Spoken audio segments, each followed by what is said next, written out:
Hey guys, welcome back to another one. Today we'll be going over 10 tips for this upcoming trapping season. If you guys have your own tips about anything related to trapping, leave them down in the comment section below. All of these tips come from Trapperman.com, which is an online forum where trappers discuss all things trapping. Feel free to check them out. They are not a sponsor of the channel, but are a great resource which we want to support and promote. A link will be down below if you are interested in it. As always, not all of these tips will pertain to everybody, so be sure to check your state's regulations to confirm whether you can or cannot do it. First up, we have cage trapping provided by Stacy Yanksy. When I am cage trapping, I find a trail, then find a spot where the cage will go in really well and not be right on the trail. I like to put the cage where the target will see it from an angle and a couple feet off of the trail. A cat toilet, in my opinion, is the best place to put the cage, about 10 to 30 feet away from the toilet. Now that we have the location, next up is to clear out and level a place for the cage. Place the cage in a spot, making sure that everything is as it should be. Next, remove the cage and dig a dirt hole about where the pan will be, with some of the dirt hole between the pan and the back of the cage. Then place your most commonly used skunk essence lure in the hole underneath the cage. This way you won't get the lure and all of the fur when you catch your target. Next, I like to put a piece of legal fur almost to the back of the cage. I like the fur strip to move at least a little bit in the wind. Then I place the cage carefully back in place, being sure not to cover the lure or the dirt hole with dirt. Then I start to cover the cage with brush, etc. Use whatever is there. When I cover top, both sides, and back, I don't want the target getting to the side, back, or on top. Next, cover the bottom of the cage wire with sifted dirt, etc. Cats don't like walking on the wire. Now that the cage is in place, look to make sure that everything is as it should be.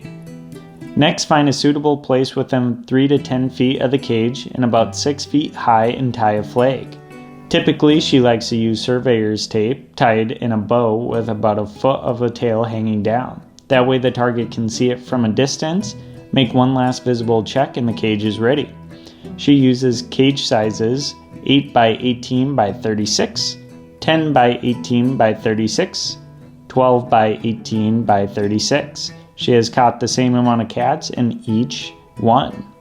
Next tip is for cheap trap containers, and this is provided by Jerry L. Muller. Save those old plastic water softener brine tanks. Clean them up to reuse for storing trapping stuff. They are about 30 gallons and can be used for storing dry dirt or traps.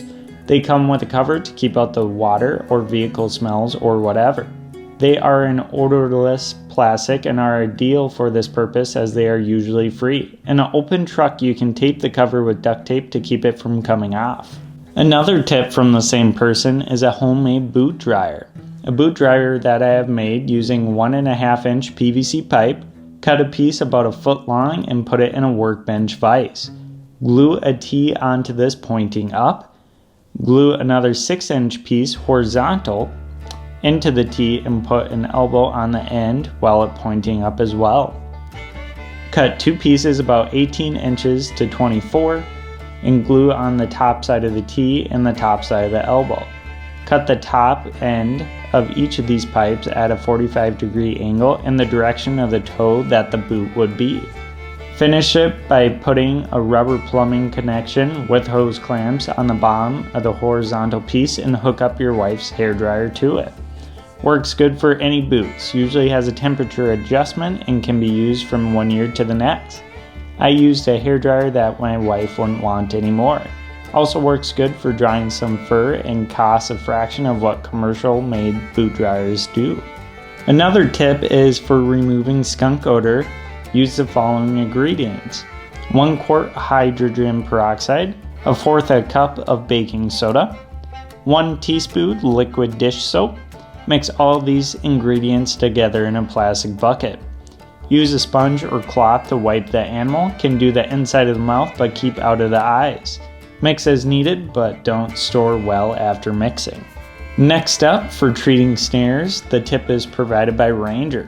I boil my snares in water and baking soda. Put your snares in, bring your water to a boil, and add a half a box of baking soda and let it boil for 5 to 10 minutes. This will remove any oil from your snares and give them a dull, gray finish.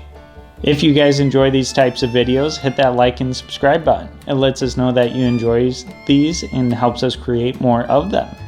Removing burrs from fur. This tip is submitted by Paula Hamilton. When I have burrs in fox, coyote, and coons, I find myself spraying Johnson's Kids No More Tangles or a cheaper Walmart generic equivalent to help get the burrs out.